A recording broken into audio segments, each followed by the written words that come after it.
கிறிஸ்துவுக்குள் மிகவும் பிரியமானவர்களே, கர்த்தராகிய இயேசு கிறிஸ்து நாமத்தினாலே உங்களை வாழ்த்துகிறேன். வேர்ல்ட் வைட் ஒன் காட், உலகளவில் ஒரே கடவுள், ஒன் ரிலிஜன். இதற்காக எல்லா நாட்டு தலைவர்களும் அரேபியாவில் கூடி கையெழுத்திட்டிருக்கிறார்கள். தானியேல் 11:37. அவன் தன் பிதாக்களின் தேவர்களை மதியாமலும் ஸ்திரீகளின் சிநேகத்தையும் எந்த தேவனையும் மதியாமலும் எல்லாவற்றிற்கும் தன்னை பெரியவனாக்கி அரண்களின் தேவனை தன் ஸ்தானத்திலே கனமண்ணி தன் பிதாக்கள் அறியாத ஒரு தேவனை பொன்னினாலும் வெள்ளியினாலும் ரத்தினங்களினாலும் உச்சிதமான வஸ்துக்களினாலும் கனம் பண்ணுவான். வெளிப்படுத்தல் 13:15 படி நியூ காட் உருவாக்கப்பட்டிருக்கிறது. இதனை ஏற்கனவே 1900 ஆண்டுகளுக்கு முன்பாக பத்முத்துவில் யோவானுக்கு இது வெளிப்படுத்தப்பட்டிருக்கிறது. உலக பிரகாரமான உள்ள கடவுளுக்கும் ஆர்டிபிஷியல் காடுக்கும் உள்ள வித்தியாசம். ஏஐ காடில் 3 ட்ரில்லியன் டேட்டாஸ் உள்ளது. அந்த அளவுக்கு அதன் பிரைன் வேகமாக செயல்படும். இது குறித்து முழுமையான விளக்கங்களை நம் பிரதர் MD ஜெகன் அவர்கள் இந்த காணொளியில் பேசியிருக்கிறார்கள். பாருங்கள், கேளுங்கள். அது உங்களுடைய ஆவிக்குரிய வாழ்க்கைக்கு பிரயோஜனமாக இருக்கும், ஒரு புரிதலை கொடுக்கும். தேவன் தான் உங்களை ஆசீர்வதிப்பாராக. ஆமேன். அதாவது world wide one God, one religion, ஒரே மதம். இப்போ நேபுகாத்நேச்சர் ஒரு சிலையை வச்சு எல்லாரையும் கும்பிட சொன்னார் தானே? அதே மாதிரி பார்வன் சொன்னாரா? அதே மாதிரி மேதிய பெஷ கவர்மெண்ட்ல சொன்னாங்க தானியல் கிட்ட. என்ன சொன்னாங்கன்னா, ரொம்ப அழகா இருக்கும் அந்த வார்த்தை. மேதிய அந்த ராஜாவை தவிர வேற யாரை நோக்கியும் விண்ணப்பம் எடுக்கக்கூடாது.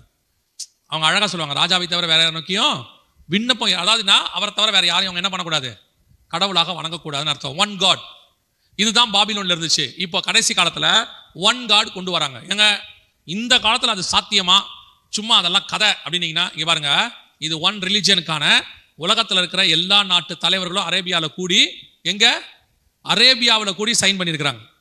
இது ஒன் வேர்ல்டுக்காக, ஒன் வேர்ல்டு காடு. இப்போ நீங்க பார்க்க போறது வெளிப்படுத்தல் 13:15 சொன்ன ஒரு கடவுளை பார்க்க போறீங்க. இப்போ அந்த கடவுள் எப்படி இருக்கும் அப்படின்னு கேட்டீங்கன்னா, நம்மளை பொறுத்த வரைக்கும் கடவுள் நமக்கு அகைன்ஸ்ட், ஆன்டி கிரைஸ்ட் வரப்போறான் அப்படின்னா நம்ம மைண்ட்ல ஒன்று இருக்கு, அவரா இருப்பாரு, இவரா இருப்பாரு, அந்த மதமா இருக்கும், இந்த மதமா இருக்கும்னு. ஆனா பைபிள் அப்படி சொல்லல. நியூ ரிலிஜியன் வரும்னு சொல்லுது. புது மதம் ஒன்று உலகத்துக்குள்ள வரும். வாசிங்க, தானியேல் புஸ்தகம் 11ஆம் அதிகாரம் 37வது வசனத்தை வாசிங்க. 11:37. அவன் தன் பிதாக்களின் தேவர்களை மதியாமலும். நல்லா கவனிங்க, பிதாக்களின் தேவர்கள்னா புரிஞ்சுக்கோங்க, இதுக்கு முன்னாடி இருக்கிற எந்த கடவுள், ஏன்னா எல்லாமே பிதாக்கள் கடவுள் முன்னாடி உள்ளது. பிதாக்களின் தேவர்களை மதியாமலும் ஸ்திரீகளின் சிநேகத்தையும் எந்த தேவனையும் மதியாமலும். எப்படி எந்த தேவனையும். இப்ப நம்மளை பொறுத்த வரைக்கும் என்ன, நம்ம ஒரு உதாரணத்துக்கு சொல்லும் போது, நமக்கு இஸ்லாமியர்கள் எதிரி, இஸ்லாமியர்களுக்கு அவங்க யூதர்கள் எதிரி, யூதர்களுக்கு கிறிஸ்தவர்கள் எதிரி, இப்படி நம்ம ஒன்னொன்னு வச்சிருக்கோம்ல. ஆனா வரப்போற காடு எந்த மதத்திலும் இருக்க மாட்டான்.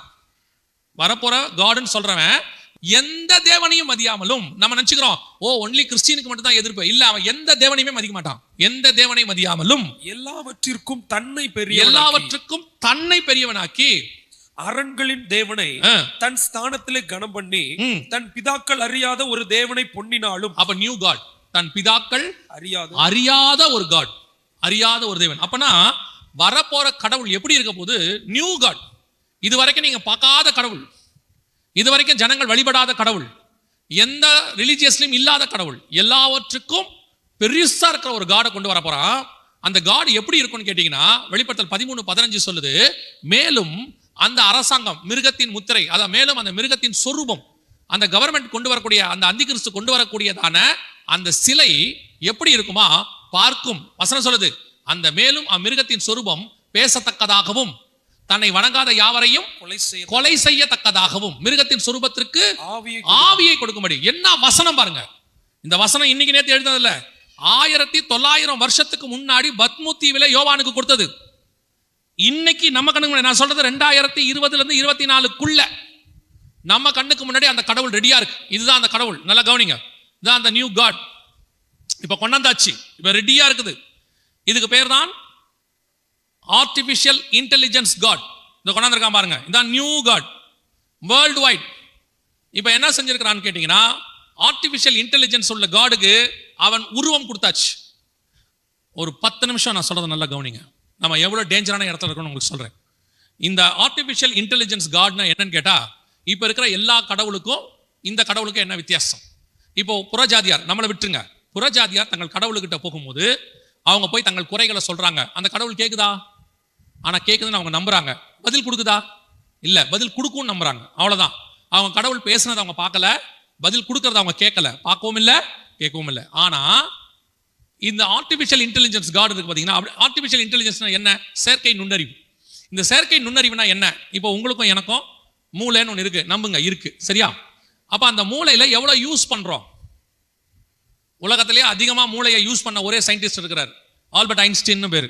அவர் தன்னுடைய மூளையில 12% யூஸ் பண்ணியிருக்கிறாராமா. அவர் தான் அதிகமா யூஸ் பண்ணவர். நாமெல்லாம் 6ல இருந்து 10% தான், 6 தான் அதிகம்.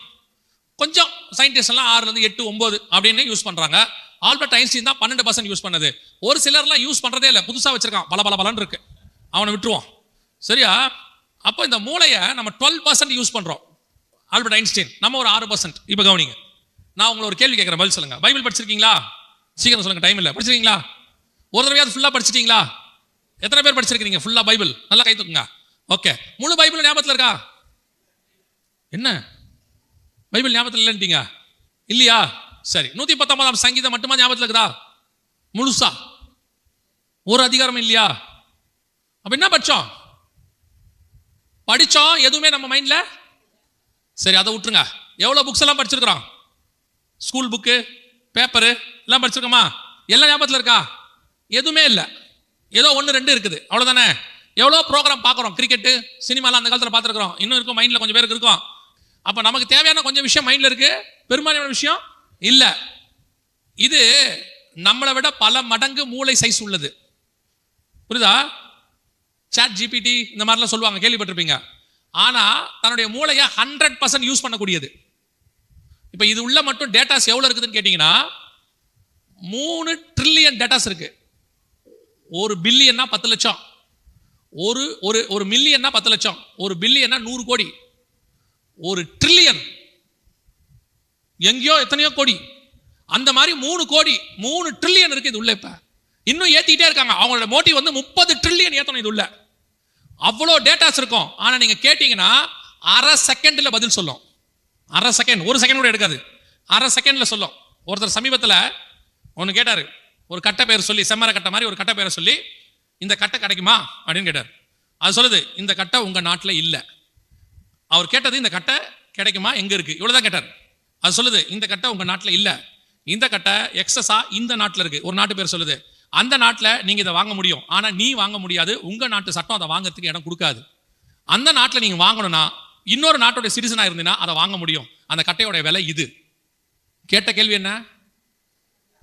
அந்த கட்டை இருக்கா? இவ்வளவு பதில் சொல்லிட்டு அது கேட்குது, இந்த கட்டையை வாங்குறதுக்கு நான் வேணா இந்த ஆளுடைய அட்ரஸ் உனக்கு கொடுக்கட்டுமா? இவ்வளவும் அதுகிட்ட இருக்கு. இப்போ நம்ம ஆட்கள்கிட்ட இது மாட்டிக்கிச்சு, இல்லைன்னா நான் சொல்றேன், நம்ம ஆளுங்க கிட்ட மாட்டிக்கிட்டாங்க. நிறைய ஊழியக்காரங்க இப்போ என்ன பண்றாங்க தெரியுமா?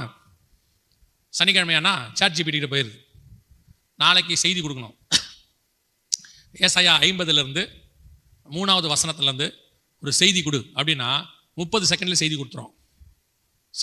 பிரிண்ட் அவுட் எடுத்துக்கலாம். இப்போ நம்ம சொல்றோம், இந்த செய்தி ரொம்ப ஈஸியா இருக்கு, கொஞ்சம் டீப்பா கொடுக்கும்.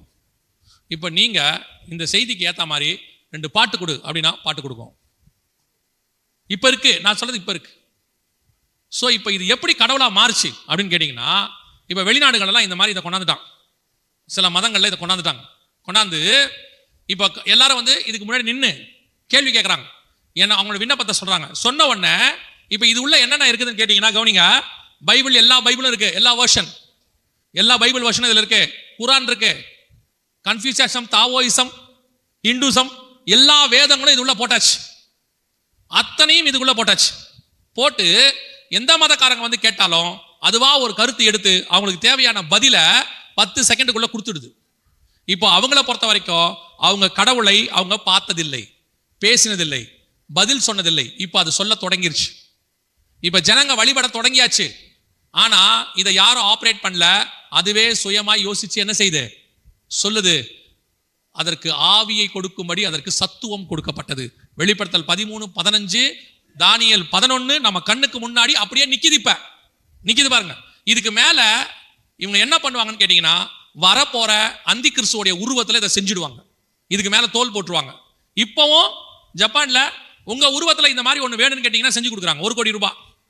ஆனா மினிமம் அது. இன்னும் நீங்க எக்ஸ்டெண்ட் பண்ணா இன்னும் அதிகம் வாங்கணும். இப்போ காட் ரெடியா இருக்குது. வேதத்துல சொன்னபடி எல்லாமே பக்கா. இப்ப என்ன பண்ணுவாங்க, ஒரு சர்வாதிகாரி வருவான், உலகம் முழுக்க ஆட்சி பண்ணும்போது அவனுடைய உருவத்தில் இந்த ஆர்டிபிஷியல் இன்டெலிஜென்ஸ் கார்டை எல்லா இடத்துக்கும் கொண்டு வர போறாங்க. இப்ப வந்துருச்சு, கேரளால டீச்சரா மாத்திட்டாங்க, கேரளா டீச்சர் ஆயிருச்சு, இப்போ ஒவ்வொரு இடமா போகுது. இந்த நேரத்தில் நான் உங்களுக்கு ஒரு எச்சரிப்பு மட்டும் சொல்லிட்டு ஜோமணி முடிக்க விரும்புகிறேன். கவனிங்க, இந்த ஆர்டிபிஷியல் இன்டெலிஜென்ஸ் என்பது முழுக்க முழுக்க வேதத்துக்கு எதிரானது. இன்னைக்கு நிறைய பேருக்கு அவங்க பிள்ளையை ஆர்டிபிஷியல் இன்டெலிஜென்ஸ் படிக்க வைக்கிறது ரொம்ப இஷ்டம் இருக்கு. அவங்க என்ன சொல்றாங்க, வர ஃபியூச்சர் ஆர்டிபிஷியல் இன்டெலிஜென்ஸ் தான், இதை படிச்சாதான் வேலை, இதை படிச்சாதான் எதிர்காலம். நல்லா கவனிங்க, எதை படிச்சா எதிர்காலம், எதை படிச்சா வேலைங்கிறத விட பைபிளுக்கு அகைன்ஸ்டா இருக்கா இல்லையான்னு கொஞ்சம் பார்த்துக்கோங்க. நியூக்ளியர் தயாரிச்சா கூட தான் நல்ல வேலை, நல்லா சம்பாதிக்கலாம். அதுக்காக நியூக்ளியர் குண்டு தயாரிக்கிறதுக்கு பிள்ளையை அனுப்ப முடியுமா? நான் சொல்றது புரியுதா? சில காரியங்கள் இருக்கு.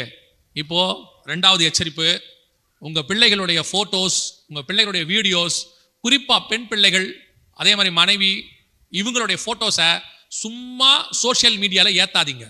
என்ன பண்ணுவாங்க, இப்போ உங்க பெண் பிள்ளை போட்டோ ஒன்று கிடைச்சிருச்சு, உங்களுக்கு பிடிக்காத ஒருத்தன் இருக்கிறான், உங்க பிசினஸ்க்கு பிடிக்காதவன் எவனோ ஒருத்தன், உங்க பெண் பிள்ளையோட போட்டோவை எடுத்து என்ன வேணாலும் செய்ய முடியும். இப்ப என்ன வேணாலும் செய்யலாம்.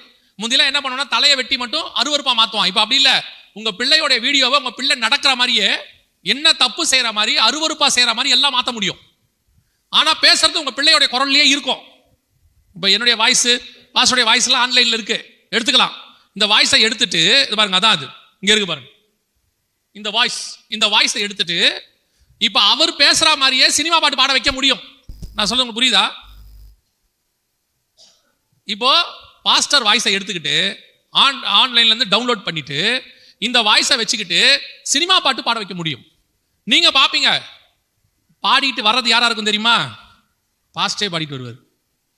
என்ன பாஸ்டர் சினிமா பாட்டு பாடுறாரு? ஏன், அவர் கொஞ்ச காலம் இயேசுக்காக ஒரு பாட்டு பாடியிருக்கிறார். அந்த பாட்டு ஆன்லைன்ல இருக்கு, அந்த வீடியோ எடுத்துப்பான், அந்த இமேஜை கொடுத்தா. இப்போ ரீசெண்டா இந்த 26ஆம் தேதி ஜனவரி 26 ஜனகண மனகதி பாட்டை போட்டாங்க, அந்த நேஷனல் ஆந்தம். பாட்டது யார் தெரியுமா? காந்தி, நேரு, அப்புறம் சுபாஷ் சந்திர போஸ் எல்லாம் வந்துச்சா? அவங்களே நின்று பாடுறாங்க, வாய் அசைது, ஜனகண மனனே பாடுறாங்க. இப்போ ரீசெண்டா பாத்தீங்கன்னா, ஒரு செத்து போன சினிமா பின்னணி பாடகர், அவர் குரலை மட்டும் எடுத்துட்டு புது பாட்டு அந்த குரலை வச்சு பாட வச்சிருக்காங்க. செத்து போன ஒரு ஆளு இப்ப உயிரோடு கூட வர வச்சு அவரை மாதிரியே படம் வீடியோ எடுத்திருக்கிறாங்க. இப்ப இனிமேட்டு உங்களை மாதிரியே எல்லாமே வரும். ஆல்ரெடி முடிஞ்சிருச்சு வேலை. தயவு செய்து இந்த பெண் பிள்ளைகள், ஆண் பிள்ளைகளுக்கும் சொல்றேன், குறிப்பா பெண் பிள்ளைகளுக்கு சொல்றேன், இந்த சும்மாவாது செல்ஃபி எடுத்து இந்த இதுல ஏத்துறது, ஸ்டேட்டஸ்ல வைக்கிறது, ஃபேஸ்புக்ல ஏத்துறது, ட்விட்டர்ல ஏத்துறது முதல்ல நிறுத்துங்க. உங்க குடும்பத்தினுடைய மானம் மரியாதை எல்லாத்தையும் தூக்கி போட்டுருவான். உங்களுக்கு அது பெருசு இல்லை அப்படின்னு பட்ட பிறகு அவஸ்தைப்படுறதுல பிரயோஜனம் இல்லை. தேவையானதுக்கு மட்டும் சோசியல் மீடியாவை யூஸ் பண்ணுங்க. அதாவது செல்போன் மாதிரி நல்ல ஒரு கன்வீனியன்டான இன்ஸ்ட்ருமெண்ட் உலகத்தில் ஒன்று கிடையாது. ஆனா இதை மாதிரி டேஞ்சரஸான இன்ஸ்ட்ருமெண்ட்டும் உலகத்தில் கிடையாது. இதை சரியா யூஸ் பண்ணிட்டு கீழே வச்சுட்டீங்கன்னா உங்களுக்கு நல்லது. இது தேவையில்லாம உள்ள போனிய தொலைஞ்சிய நம்ம கண்ணுக்கு முன்னாடி ஆண்டவர் சொன்ன கடைசி காலத்தினுடைய கடைசி நிமிஷத்தில் நின்று கொண்டிருக்கிறோம்.